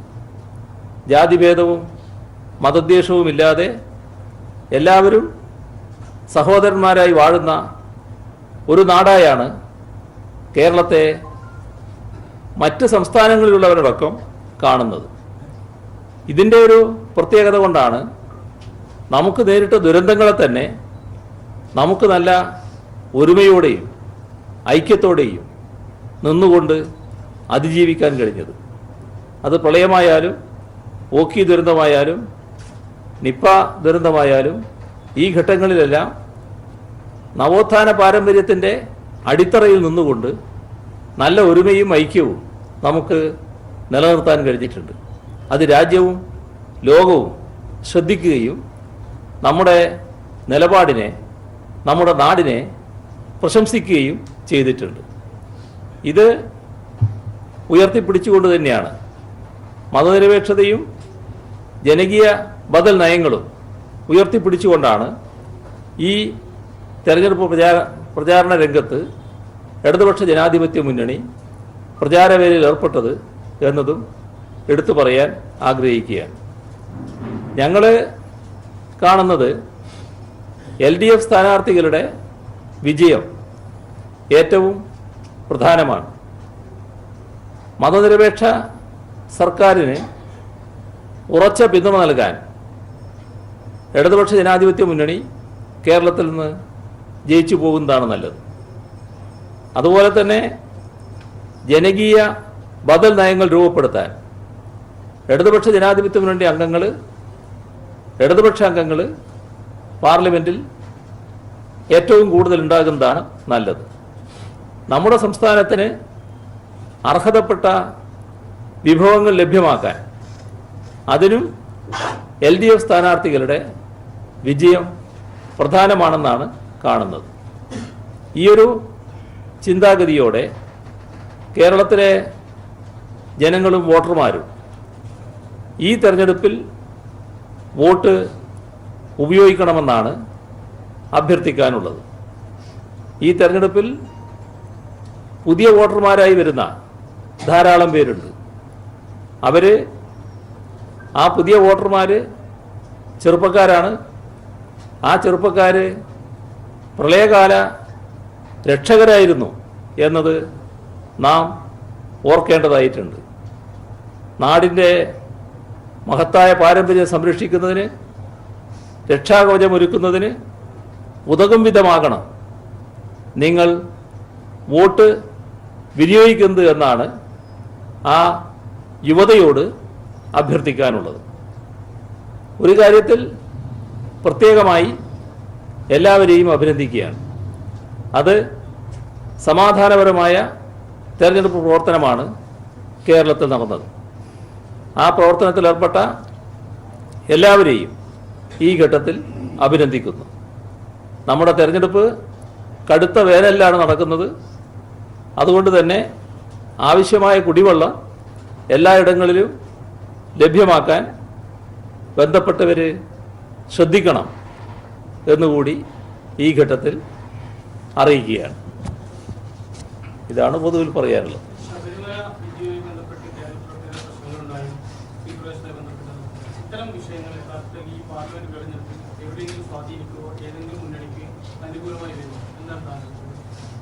ശബരിമലയുടെ ഭാഗമായിട്ട് അത് നല്ല സ്വാധീനം വർദ്ധിപ്പിക്കാനാകുമെന്നൊരു ചിന്ത സംഘപരിവാറിനുണ്ട് എന്നുള്ളത് വ്യക്തമാണ്. പക്ഷേ നമ്മുടെ നാട്ടിലുള്ള ആളുകൾക്കെല്ലാം എന്താണ് സംഭവിച്ചത് നല്ലതുപോലെ അറിയാം. ആക്രമണം നടത്തിയത് സംഘപരിവാറുകാരാണ്. അത് ഭക്തജനങ്ങളെ അവർ ആക്രമിച്ചു എന്ന് മാത്രമല്ല, ഇവിടെ കാണിക്കയിടാൻ പാടില്ല എന്ന് പറഞ്ഞുകൊണ്ട് കാണിക്കയിടുന്നത് തടയാൻ ശ്രമിച്ചു. അതിൻ്റെ ഭാഗമായി ശബരിമലയുടെ വരുമാനം ലേശം കുറഞ്ഞു. ആ കുറഞ്ഞ കാര്യം നികത്തിക്കൊടുത്തത് സംസ്ഥാന സർക്കാരാണ്. ഈ കഴിഞ്ഞ ബജറ്റിൽ അതിനുള്ള തുക വകയിരുത്തിയിരിക്കുകയാണ്. അതേപോലെ തന്നെ ശബരിമല സന്നിധാനം അവിടെ ഒരു സംഘർഷ മേഖലയാക്കാനായിരുന്നു അവരുദ്ദേശിച്ചത്. അതിൻ്റെ ഭാഗമായി വലിയ പ്രശ്നങ്ങൾ ഇവിടെ ഉണ്ടായി. ശബരിമലയിൽ ആവശ്യം പോലെ തേങ്ങ കിട്ടുമല്ലോ.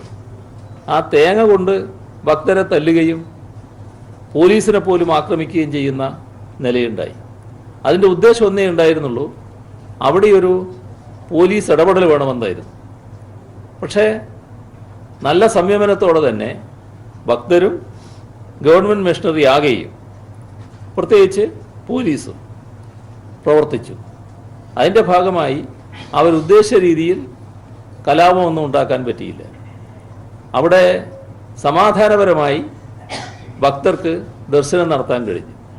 അതിൻ്റെ അനുഭവം ഭക്തരാകെ ഈ സംവിധാനം ഇനിയും തുടരണം, അടുത്ത വർഷവും ഇതേ നില ഉണ്ടാവണം, ഇത് വളരെ സൗകര്യപ്രദമായി ഞങ്ങൾക്ക് നല്ലതുപോലെ ദർശനം നടത്താൻ കഴിഞ്ഞു എന്ന് പറയുന്ന നിലയുണ്ടായി. ശബരിമല ഉത്സവം കഴിഞ്ഞപ്പോൾ സർക്കാർ ആദ്യം ചെയ്ത കാര്യം ബന്ധപ്പെട്ടവരുടെ എല്ലാം യോഗം വിളിച്ചു ചേർത്തു. അതിൽ ശബരിമലയുടെ വികസന കാര്യങ്ങളാണ് ചർച്ച ചെയ്തത്. ആ വികസന പദ്ധതി തയ്യാറാക്കിയിട്ടുണ്ട്. ആ പദ്ധതി നടപ്പിൽ വരുന്നതിന് ചീഫ് സെക്രട്ടറിയുടെ അധ്യക്ഷതയിൽ ഒരു ഉന്നതാധികാര കമ്മിറ്റിയെ ചുമതലപ്പെടുത്തിയിട്ടുണ്ട്. അങ്ങനെ അടുത്ത ശബരിമല സീസൺ ആകുമ്പോഴേക്ക് ശബരിമലയുടെ ഇന്നുള്ള കുറേ പ്രയാസങ്ങൾ പരിഹരിക്കുക, നല്ല രീതിയിലുള്ള സൗകര്യം അവിടെ എത്തിപ്പെടുന്ന ഭക്തർക്കുണ്ടാക്കുക, ശബരിമലയെ രാജ്യത്തിലെ ഏറ്റവും പ്രധാനപ്പെട്ട ഒരു ആരാധനാലയം എന്ന നിലക്ക് അതിൻ്റെ ഔന്നത്യത്തിലേക്ക് ഉയർത്തുക, ഇതാണ് സംസ്ഥാന സർക്കാർ ഉദ്ദേശിക്കുന്നത്. ഇതെല്ലാം എല്ലാവർക്കും അറിയാം. പിന്നെ RSS സംഘപരിവാർ അവരുടേതായ പ്രചരണത്തിലൂടെ എന്തെങ്കിലും നേട്ടം ഉണ്ടാക്കാൻ കഴിയുമോ നോക്കുന്നു. ഒരു നേട്ടവും അതിൻ്റെ ഭാഗമായി ഉണ്ടാക്കാൻ കഴിയില്ല എന്നതാണ് വസ്തുത. ഏറ്റവും വലിയ സഖ്യകക്ഷിയ നേതാവിനെ പ്രധാനമന്ത്രിയായി അങ്ങനെ ഒരു സാഹചര്യം ഉണ്ടായിക്കഴിഞ്ഞാൽ ഇടതുപക്ഷത്തിന്റെ കോൺഗ്രസിനോടുള്ള ഇടതുപക്ഷത്തിന്റെ ആറ്റിറ്റ്യൂഡാണോ പ്രസ്താവനയിൽ സൂചിപ്പിക്കുന്നത്? അല്ല, ഞാൻ പറഞ്ഞതിൽ ഒരു കാര്യം മാത്രമേ ഉള്ളൂ. എന്താണ് സംഭവിക്കുക എന്ന് തെരഞ്ഞെടുപ്പിന് മുൻപ് ആർക്കും പറയാൻ കഴിയില്ല. ഒരു കാര്യം പറയാം, BJP പരാജയപ്പെടും, BJPക്ക് തുടർഭരണം ഉണ്ടാവില്ല, ആ കാര്യം ഉറപ്പാണ്. പക്ഷേ വരുന്ന ഗവൺമെൻറ് എങ്ങനെയെന്നുള്ളത് തെരഞ്ഞെടുപ്പിന് ശേഷമുള്ള സ്ഥിതിഗതികൾ വെച്ചുകൊണ്ട് ഉള്ള ചർച്ചയിലൂടെ രൂപപ്പെടുന്നതാണ്. അതാണ് ഞാൻ പറഞ്ഞത്.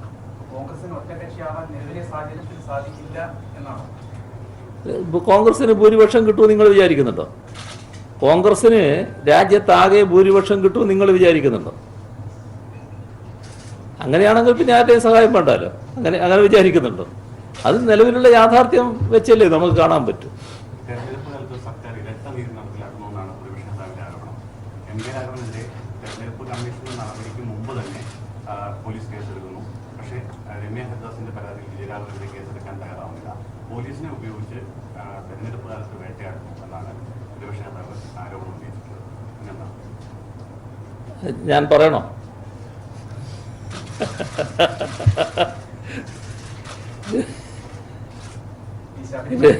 അല്ല അത് ചോദിച്ചില്ലേ, ചോദിച്ചത് പറഞ്ഞില്ലാത്ത പിന്നെ നാളെ നിങ്ങൾ തന്നെ പറയുള്ളൂ.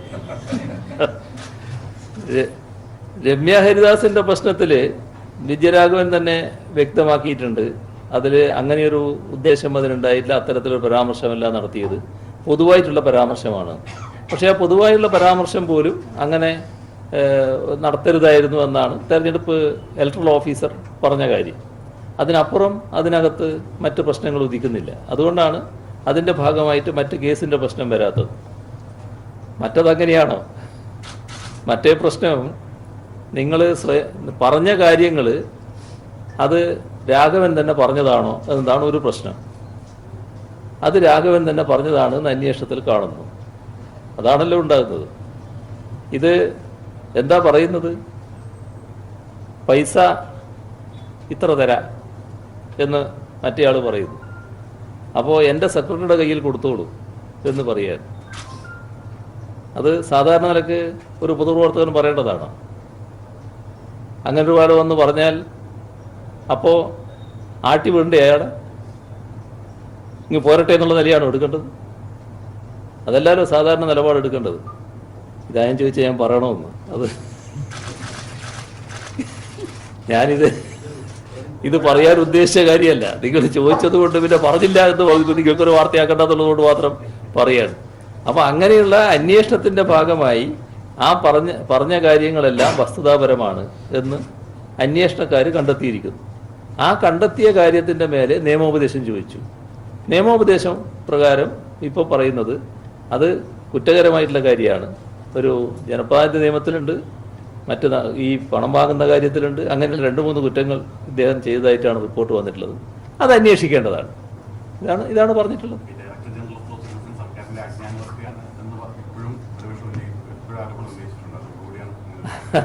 അല്ല, അത് ഈ പറഞ്ഞ വസ്തുതകളാണല്ലോ. ഇപ്പം നിങ്ങളെ കൂട്ടത്തിൽ തന്നെ ഒരു ചാനലുകാർ പോയിട്ട് ഡൽഹിയിൽ പോയി ഈ വിവരങ്ങൾ എടുത്തല്ലോ. ഏതോ ഒരു ചാനൽ അത് പുറത്തു വിട്ടല്ലോ, നമ്മുടെ മലയാളത്തിൽ തന്നെയുള്ള ചാനൽ പുറത്തു വിട്ടല്ലോ. 24 അവർ പുറത്തു വിട്ടല്ലോ. ഇത് അവർ പിന്നെ ഇയാളല്ലാലോ, DGP director general of prosecution അല്ലാലോ. അദ്ദേഹം പോയപ്പോൾ അവർ പറഞ്ഞല്ലോ ഞങ്ങൾ എവിടെയും തെളിവ് കൊടുക്കാൻ തയ്യാറാണ്, ഇത് അദ്ദേഹം പറഞ്ഞതാണ് എന്ന് അവർ പറഞ്ഞല്ലോ. അതല്ല അല്ലേ വസ്തുതകൾ? ആ വസ്തുതയായിട്ട് കാണുക എന്നുള്ളതല്ലേ ഉള്ളൂ. ചെയ്യാൻ പാടില്ലാത്ത കാര്യം ചെയ്തു എന്നുള്ളതാണ് കാണേണ്ടത്.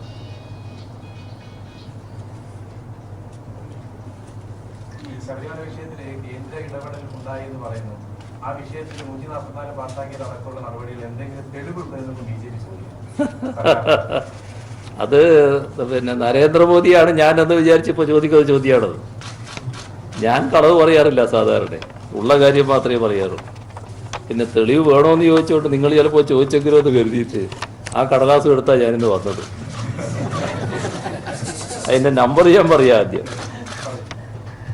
Number 11034/01/2018 ISIV government of India, ministry of home affairs, internal security, first division.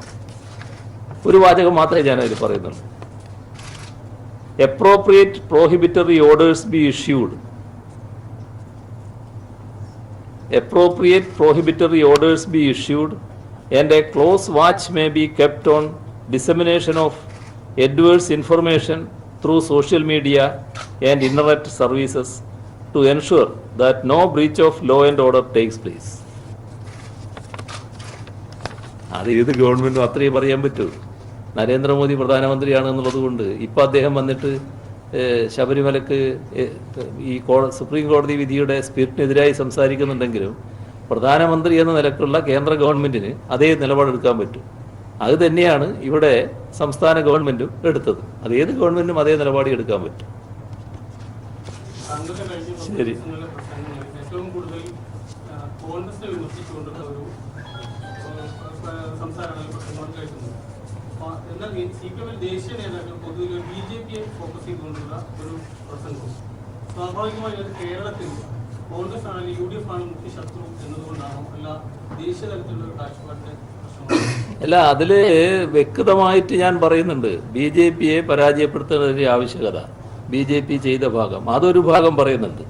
മറ്റേ ഒരു ഭാഗം അതോടൊപ്പം പറയേണ്ടതുണ്ട്. അതാണ് പറയുന്നത്. എന്താണ് കോൺഗ്രസും ബി ജെ പിയുടെയും നയത്തിലുള്ള സാമ്യത? എത്രത്തോളം കോൺഗ്രസ് ബി ജെ പിയുടെ നയത്തോടൊപ്പം നിന്നിട്ടുണ്ട്? അതിൻ്റെ ഭാഗമായി കോൺഗ്രസിന് എന്തെല്ലാം അപകടങ്ങൾ സംഭവിച്ചിട്ടുണ്ട്? ആ അപകടം അവർ തിരിച്ചറിയുന്നുണ്ടോ? അതല്ലേ വസ്തുത. അതുകൊണ്ടല്ലേ ഏറ്റവും ഒടുവിൽ നമ്മുടെ ഒരിടത്ത് മത്സരിക്കുന്ന ഒരു സ്ഥാനാർത്ഥിക്ക് വേണ്ടി ആ തെരഞ്ഞെടുപ്പ് പ്രചരണ കമ്മിറ്റി ഈ സ്ഥാനാർത്ഥി ബി ജെ പിയിലേക്ക് പോകില്ല എന്ന് പരസ്യം കൊടുക്കേണ്ടി വന്നത്. അത്തരമൊരു ഗതികേടിൽ നിൽക്കുന്ന പാർട്ടിയെ വിമർശിക്കാതിരിക്കാൻ പറ്റൂ. അതാണ് ചെയ്തത്. അപ്പോൾ നമുക്ക് അവസാനിപ്പിക്കാം അല്ലേ? ഇതാ ചോദ്യമുണ്ടോ?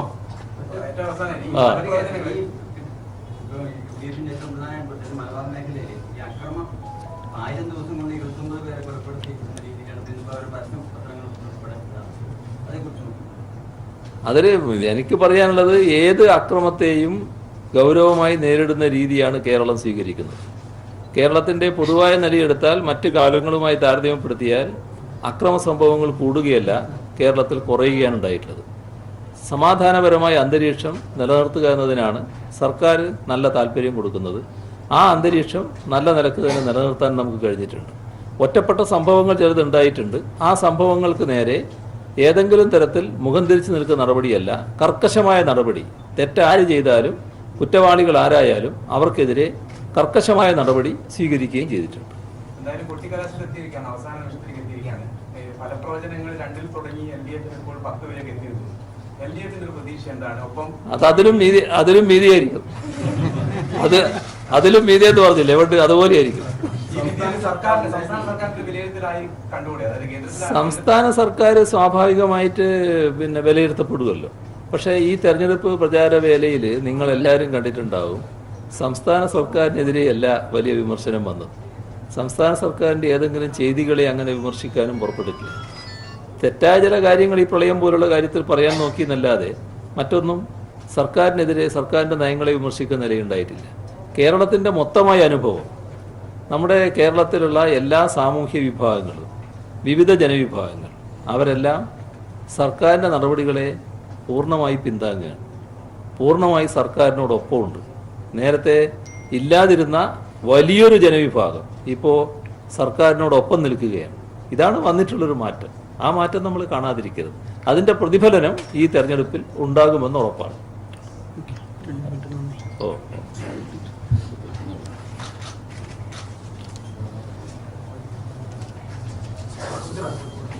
ഏറെ തിരക്കുകൾക്കിടയിലും കണ്ണൂർ പ്രസ് ക്ലബിന്റെ പരിപാടിയിൽ പങ്കെടുക്കാൻ വേണ്ടി താല്പര്യം കാണിച്ച കേരളത്തിലെ പ്രഗത്ഭനായ മുഖ്യമന്ത്രി ശ്രീ പിണറായി വിജയൻ അവർക്ക് കണ്ണൂർ പ്രസ് ക്ലബിന്റെ അനേകവുമായി നന്ദി പ്രകാശിക്കുന്നു. അതോടൊപ്പം എത്തിച്ചേർന്ന KM ജില്ലാ സെക്രട്ടറി ശ്രീ MV ജയരാജൻ അവർ അതുപോലെ ജനറൽ അധ്യക്ഷത വഹിച്ച പ്രസിഡന്റ് പറഞ്ഞ സെക്രട്ടറി പ്രധാനമന്ത്രി ഇവിടെ എത്തിച്ചേർന്ന മുഴുവൻ മാനമുണ്ടാവുകയും രണ്ട് സ്ഥലത്ത് ഒരു ലിഫ്റ്റ് പണിയാൻ ഉദ്ദേശിക്കുന്നത്.